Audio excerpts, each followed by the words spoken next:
Peço que vocês estejam abrindo a Bíblia de vocês em 2 Reis 20,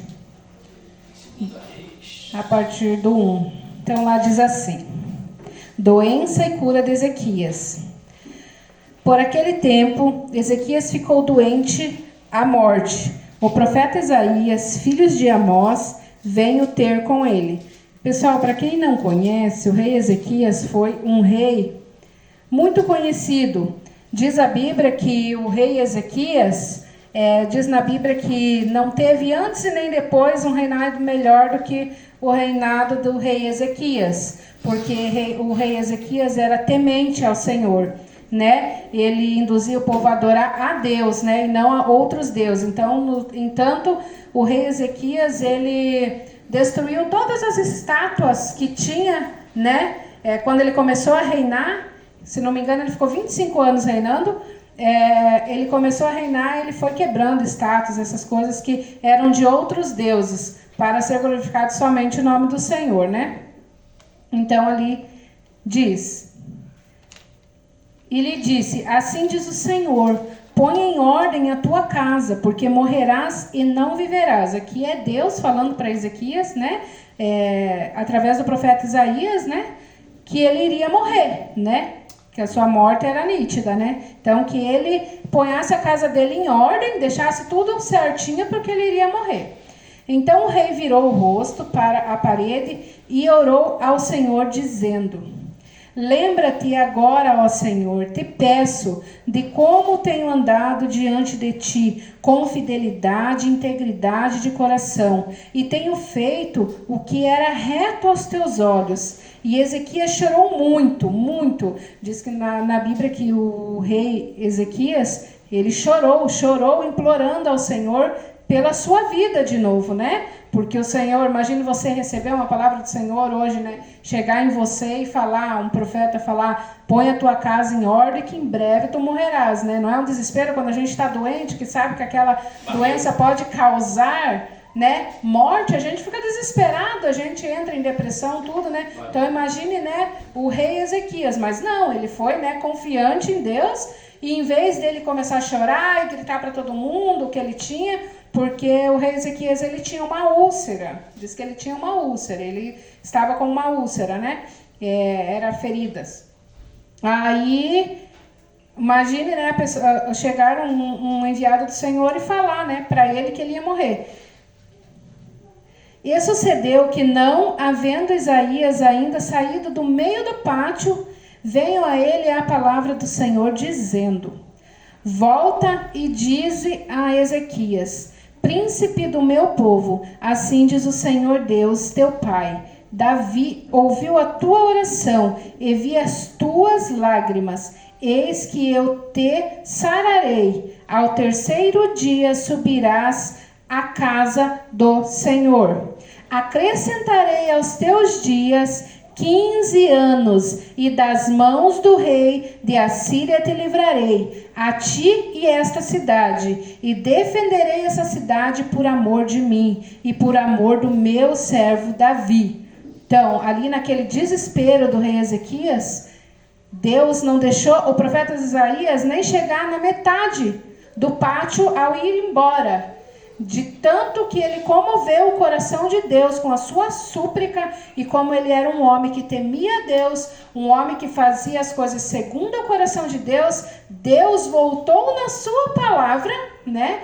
Que às vezes a gente diz que, né, tem vários ditados e na Bíblia diz que, né, a palavra do Senhor não volta atrás. Deus voltou na sua palavra, por quê? Por causa que o rei Ezequias tocou o coração de Deus. Ele implorou, ele suplicou, ele era um homem obediente. Amém. E Deus resolveu lhe acrescentar, sarar ele, lhe acrescentar mais 15 anos de vida ainda, né?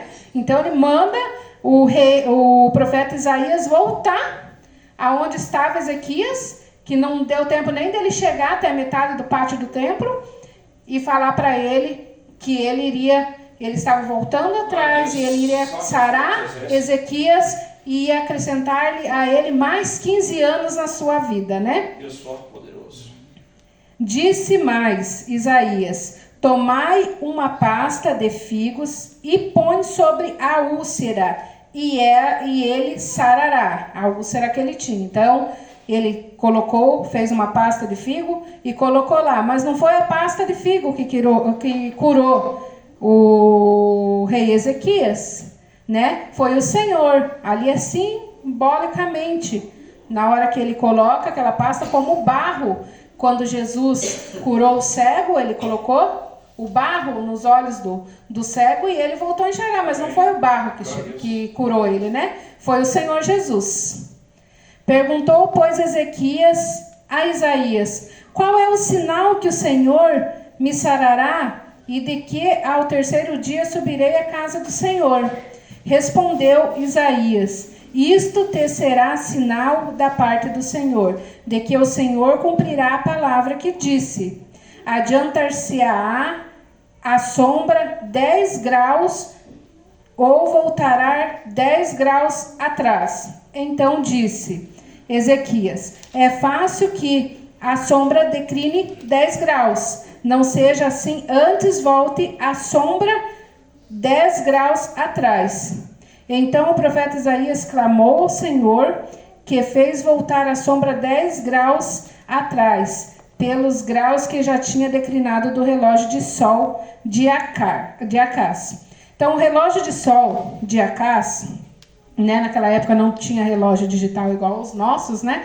Então, aqui diz que, né, eu estava pesquisando, que Acás supostamente tinha criado esse relógio de sol, que era tipo uma bacia de pia, assim, que ele tinha vários risquinhos, né, vamos dizer no nosso ditado, vários risquinhos, que tinha uma madeira no meio dele, onde o sol batia, e nessas listras, conforme o sol ia se, né, mudando, aquela sombra ia mudando na sua posição, e ali ele sabia um horário, né, pelo aquele relógio, que era o relógio de sol que ele chamava. Então, Deus, para provar o que ele tinha dito, né, ele voltou o relógio de sol, né, voltou o sol 10 graus naquele relógio. Então, Deus deu aquela profecia da morte, mas ele também voltou atrás na morte de Ezequias. Ele deu a cura a Ezequias, e ainda além da cura com o figo, com tudo que ele tinha curado, ele ainda fez o relógio, né, reclinar atrás, para mostrar que ele era Deus, para mostrar que a palavra dele é verdadeira, que a cura dele é verdadeira. E Ezequias também foi um homem de muita fé. Ezequias foi um homem que ele confiava em Deus, ele tinha confiança em Deus, ele tinha confiança no refúgio de Deus. Então ele confiava em Deus de todo o seu coração. Em todo momento de sua vida, ele confiava em Deus e sabia que Deus iria fazer por ele. Sabia quem era o Deus dele. Ele sabia e quem ele servia. Ele sabia qual era o Deus que ele servia. E ele era um homem muito confiante. Então ele tocou o coração de Deus, e Deus resolveu lhe dar esse presente. Mais 15 anos de vida, né? Imagine para uma pessoa que ia morrer hoje, ser acrescentado na sua vida mais 15 anos, né? E nos dias de hoje, o nosso Deus é o mesmo. O nosso Deus é o mesmo, ele não mudou em nenhum momento. Nós que somos, não temos fé o suficiente para acreditar no que o Senhor tem para nossas vidas. Porque na Bíblia diz que os sonhos de Deus são maiores que os nossos. E o que Ele tem para nós é melhor ainda do que nós mesmos podemos imaginar. Então imagine, se nós imaginamos, nós lá na frente, pessoas de bem, né, que tem bens, que tem isso, aquilo, mas pessoas de bens, com riquezas, com isso, com aquilo, a gente se imagina assim. O Senhor imagina a gente muito melhor, mas as riquezas do Senhor, claro que o Senhor pode nos dar, né, todas as riquezas, porque Ele é o dono do ouro, da prata, de todo mundo, né, mas as riquezas do Senhor é o quê? A sua presença, a vida eterna, a sua graça, o seu amor, né, que não pode nos faltar, né? Então, a presença do Senhor é o que deveria nos bastar, né? Mas nós não se bastamos disso, né? Nós somos carne, somos ser humanos, somos fracos, mas a gente pode confiar em Deus, ter fé, mas a nossa fé não é a fé suficiente que abala montanhas, né? A gente não teve fé para fazer o que Ezequias fez. A gente não tem fé para fazer o que Ezequias fez, né? Tocou o coração do Senhor, né? E o Senhor lhe acrescentou mais 15 anos de vida. A gente confia em todo mundo. A gente geralmente confia em todos. A gente entrega a vida da gente todos os dias nas mãos de pessoas estranhas, né? Eu estava pensando em casa, né? A gente entrega as nossas vidas na mão do motorista de ônibus, né? Quando a gente pega o ônibus de manhã cedo, de madrugada, muitos pegam às vezes o primeiro ônibus para ir trabalhar. A gente não sabe se o motorista está com sono, se ele vai passar mal, se os pneus do ônibus estão bons, se os freios do ônibus está perfeito, se nada vai acontecer. A gente não checa nada antes de entrar num ônibus, né?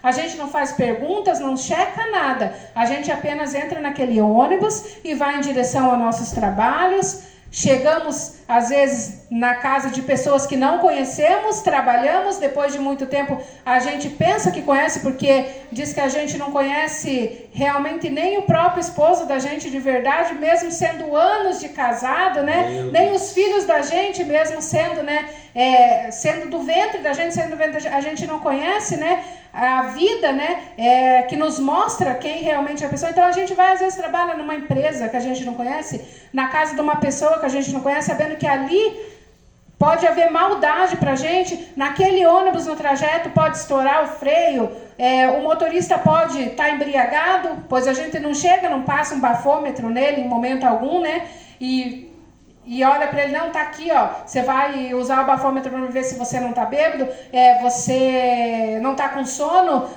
então a gente não faz pergunta nenhuma, apenas entrega a nossa vida na mão daquele motorista e vamos, né?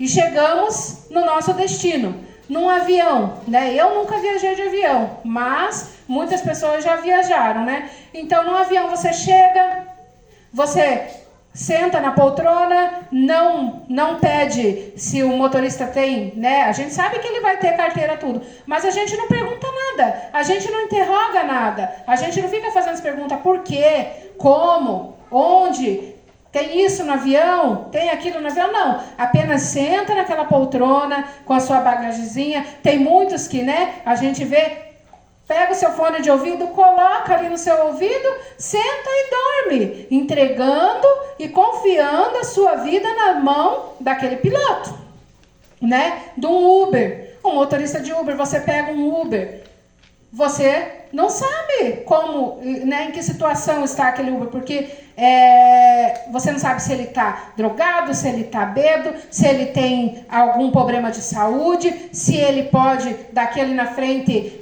dar um mal súbito, ele bater. Então a gente entrega todos os dias, a gente entrega nossas vidas nas mãos de pessoas estranhas, diferentes, que não, né, confiamos. E nós não entregamos a nossa vida na mão daquele que nos criou, daquele que trajou, né? Daquele que escreveu o nosso trajeto, daquele que escreveu o nosso caminho. Ele sabe tudo, exatamente tudo o que nós vamos percorrer pela frente. Ele sabe tudo o que a gente vai passar pela frente. Mas se ele chegasse em você e contasse que você ia passar, talvez você não quisesse ficar aqui.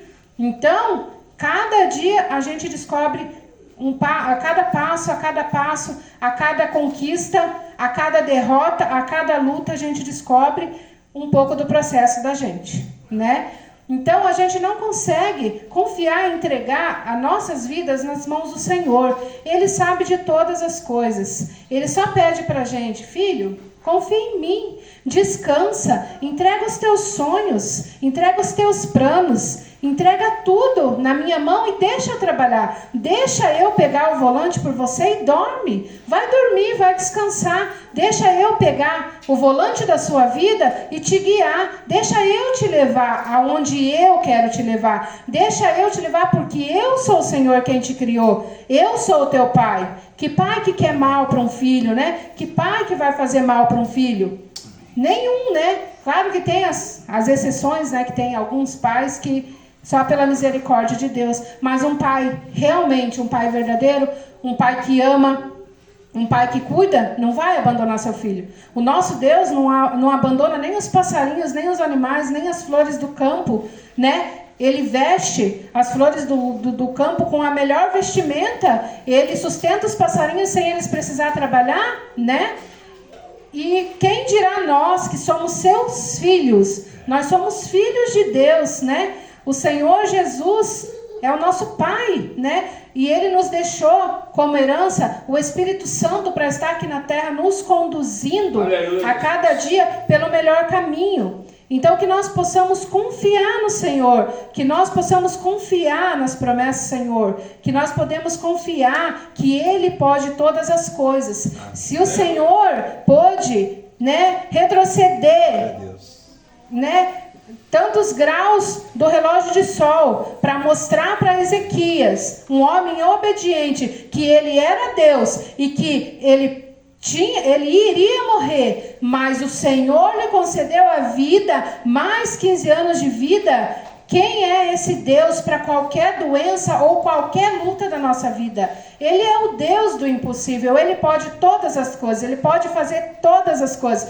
Então, quem somos nós para desconfiar e não acreditar em Deus e não deixar Ele guiar as nossas vidas? Amém. Nós somos muito incrédulos quando nós pensamos que Deus não vai fazer isso por mim, mas Deus tem o tempo dele, tem a hora dele, embora às vezes a gente sofra com nossas ansiedades, a gente quer tudo na nossa hora, quer tudo no nosso tempo, tem que ser daquele jeito, né? Somos teimosos. Eu sou muito teimosa. Às vezes eu entrego os meus planos nas mãos de Deus de noite e de manhã eu já acordo arrancando tudo.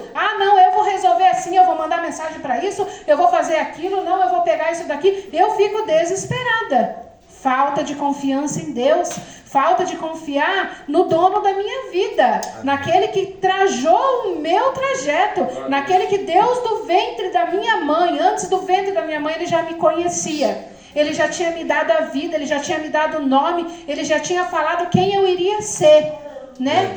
Verdade. Nós temos um propósito, e diz que quem tem propósito sofre mesmo. Diz que quem tem propósito é difícil. Às vezes a gente pensa na vida da gente, Senhor, eu muitas vezes falei, por que é tão difícil? Por que é mais difícil para mim as coisas, Senhor? Todo mundo vai lá e põe, vamos supor na minha loja, né?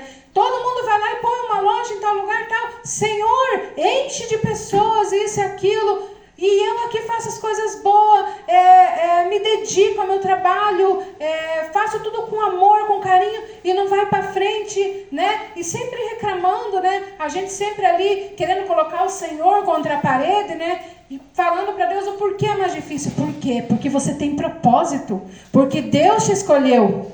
Porque é na luta, é no sofrimento que você aprende. É na luta, no sofrimento que Deus te molda, né? Se até o ouro, qualquer pedraria, ela tem que passar por vários processos para ser uma pedra maravilhosa, né? Aquela pedra que brilha, a esmeralda tem que passar por um monte de processo para ser aquela pedra linda, para se transformar numa joia maravilhosa. Quem somos nós para duvidar e não confiar em Deus no que Ele vai fazer nas nossas vidas, do que Ele pode fazer, do propósito que Ele tem para nós?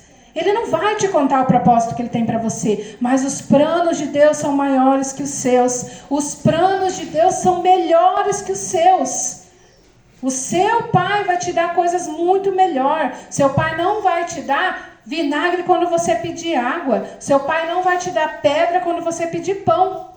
O Senhor, Ele sabe o que você precisa na hora certa. Muitas vezes a gente olha para Deus e fala, Senhor, mas eu preciso agora, Senhor. Eu preciso da Tua providência agora. Mas quando que Ele te deixou na mão? Quando que Ele te deixou com fome? Quando que Ele não deu o que você precisava? Nós achamos que precisamos de dinheiro o tempo todo. Nós achamos que precisamos de comida o tempo todo. Nós achamos que precisamos de tênis da moda, roupa da moda, carro da moda, que nós precisamos de tudo do melhor. Nós não precisamos disso. O Senhor sabe que nós não precisamos. No tempo antigo não tinha nada, não tinha nem bicicleta, não tinha nem roda. Mas o pessoal era temente ao Senhor. As pessoas confiavam no Senhor. As pessoas iam buscar água no rio, iam lavar roupa nas pedras. Não tinha um tanquinho, não tinha máquina como tem hoje. Não tinha carro para percorrer. Quando iam fazer uma viagem, ficavam às vezes meses viajando de um país para o outro, porque não tinha que andar. E a gente às vezes reclama de aqui e ali no mercado. Ai, Senhor, porque é difícil. É difícil, a gente sabe que é difícil, porque nós, hoje em dia, estamos bem mais fracos, né? A nossa geração é uma geração que não se alimenta direito, que não, faz nada direito, então a gente está mais fraco. É ruim, mas o Senhor sabe a hora que Ele vai te entregar o teu carro, o Senhor sabe a hora que Ele vai te entregar a tua empresa, o Senhor sabe a hora de todas as coisas, o Senhor sabe a hora de te dar a tua esposa, o Senhor sabe a hora de te dar o seu filho, o Senhor sabe a hora de te dar qualquer coisa, mas é Ele quem criou o seu trajeto, é Ele quem te fez, é Ele quem, Deus do ventre da sua mãe olhou e falou assim: filho meu, eu te criei para ser meu.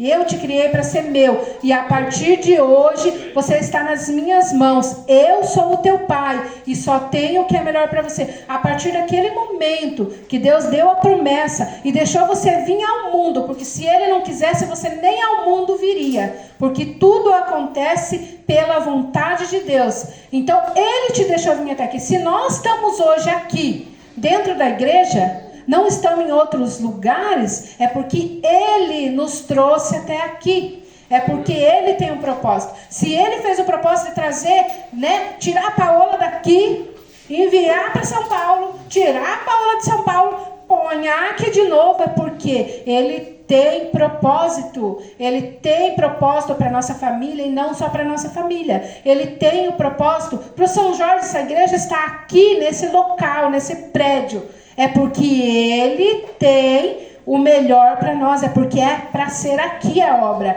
É porque Ele quer aqui. Se Ele for mudar nós daqui para um outro canto, é porque Ele quer. Então nós temos que reconhecer Deus e ter confiança em Deus em todo momento. Confiar, entregar a nossa vida na mão de Deus. Entregar a vida dos nossos filhos. Temos sofrido sim. Temos sofrido pedindo a Deus que o Senhor busque nossos filhos. Hoje mesmo eu olhei para minha família cedo e falei para eles, depois de muitos anos de oração, eu falei para eles, falei, gente, eu queria vocês comigo, todos vocês na igreja, todos nós adorando o Senhor.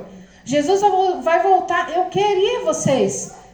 Depois daquela palavra, meu filho olhou, eu nem tinha dinheiro suficiente, mas ele olhou e falou assim, mãe, eu queria comer uma tulipinha assada. Se você comprar, eu faço. Há muito tempo que ele não fica um domingo em casa. Ele não fica comigo, não fica com meu esposo, não fica com os irmãos dele. Ele vive para a rua, para lá e para cá, e eu estou orando a Deus e estou buscando. E ele falou assim, mãe, no que ele levantou, ele nunca me ofereceu, no que ele levantou, ele falou, mãe, você quer ajuda para enrolar os brigadeiros? Eu levantei às 8 da manhã, tomei meu café e comecei a enrolar os brigadeiros de uma encomenda que eu tinha mais 300 salgados para fritar, então ali eu estava enrolando, meu esposo estava me ajudando. Aí ele levantou e falou, você quer ajuda, mãe? Assim, totalmente transformado. Eu peguei ele essa semana, dei uma dura, mas falei as coisas, pedi para Deus me induzir a falar o que eu tinha para falar para ele, para tocar no coração dele, para tirar o meu filho da vida errada. E ele simplesmente falou, mãe, você quer ajuda? Ele foi e me ajudou. Ele subiu no mercado, ele comprou, ele voltou, ele olhou pro meu esposo, falou, tio, você quer que eu asse a carne ou você vai assar? Ele falou, daí o meu esposo falou para ele ver assim, você não é assador? Então vamos lá assar. Pois ele foi lá, assou aquela carne, entrou para dentro, fez o arroz, me ajudou a descascar a batata da maionese. Eu fiquei tão feliz, mas tão feliz. Eu falei, realmente, as coisas não são do meu tempo, não são do jeito que eu quero, na hora que eu quero. Porque eu costumo ser muito mandona. Eu tenho que ser as coisas do meu jeito, se não fazer daquele meu jeito, eu fico louca. Então, eu falei, Jesus, me molda, me transforma. Me muda, Senhor, me dá sabedoria para me saber lidar com a minha família, para me saber lidar com os meus filhos, para me saber lidar com as pessoas de fora. Então, eu pedi hoje para Deus começar a mudança por mim, dentro de mim. Me dá mais fé, mais sabedoria, porque eu vejo que eu tenho falhado com Deus, que eu não tenho confiado no dono dos meus dias, que eu não tenho confiado na pessoa que morreu naquela cruz por mim, na pessoa que sofreu horrores antes de ir para a cruz e ser pregado de tudo que ele sofreu. Ele apanhou, foi colocado em sua cabeça uma coroa de espinho, onde ali escorria seu sangue, uma pessoa que suou sangue, teve suor, lágrimas de sangue por mim, de tanta aflição que ele tinha no corpo dele pelo meu pecado. Ele foi e morreu naquela cruz, e eu não confio nele, não consigo entregar a minha vida nas mãos dele. Por quê? Se ele fez tudo por mim, se ele me amou, mesmo eu sendo a pior pessoa do mundo, ele me amou. Enquanto eu estava no bar, bebendo, que eu estava vendendo droga, que eu estava fazendo coisas erradas, ele me amou. Ele falou, você é minha, você está aqui hoje, mas o meu propósito para você é outro. Fiquei anos naquela vida, fiquei anos sofrendo, sofri. O pão que, todo mundo sabe o ditado, mas Deus me transformou a partir do momento em que Deus trouxe a minha irmã e meu cunhado de novo, de São Paulo para cá. Deus transformou a minha vida e eu vi mudança, porque antes eu não via mudança. Eu ia, mas eu desviava, e hoje não. Eu posso dizer, eu tenho os meus altos e baixos, às vezes eu não tenho vontade, às vezes eu falo, mas Senhor, eu vou em nome de Jesus, e eu tenho vindo, e eu estava olhando a trajetória da minha vida, e eu vi o quanto eu mudei na presença do Senhor, uma pessoa que não falava com ninguém, que só queria beber, hoje evangelizando, entregando a palavra do Senhor, recebendo não na cara por uma oração, mas ali persistindo e orando por quem quer oração, louvando o Senhor, embora muitos passam, João, pelos lugares onde nós estamos e falam, são loucos, o que está fazendo esse povo aí? Muitas pessoas viraram a cara para a gente ontem no evangelismo, não quiseram oração, sabe? A gente ofereceu uma oração para abençoar a vida da pessoa e a pessoa virou a cara. Mas Jesus também, como o João disse, Jesus foi desprezado, Jesus foi humilhado. E nós estamos no caminho dele, e nós estamos no propósito dele. Então, eu peço para cada um de vocês, não deixe o inimigo, não deixe o seu marido, não deixe o seu filho, não deixe qualquer coisa te tirar do propósito de Deus. Porque buscai primeiro o reino de Deus e todas as outras coisas Ele acrescentará na sua vida. Todas as outras coisas. Então, busque primeiro o reino. Às vezes a gente pensa, mas hoje eu não vou no culto porque eu tenho um monte de coisa para fazer. Mas a gente vai lá, é mais forte que o inimigo, e a gente vai.